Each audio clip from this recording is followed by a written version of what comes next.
يا حيا الله المتابعين، شلونكم؟ شخباركم؟ وصفة اليوم هي اكواب مسخن الدياي بخبز الصاج. تابعوا الوصفة معي. زيت زيتون واضيف البصل. دياي طبخته وفللته بالطريقة هذه. عصير ليمون، بهار دياي وفلفل اسود، صماق، دبس رمان، ملح، صنوبر. اطفي النار. خبز صاج واشيل اطرافه.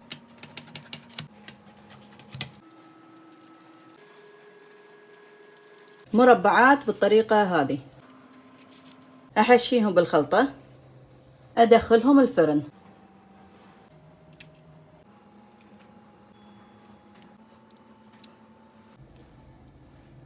علينا وعلى عيونكم بألف عافية.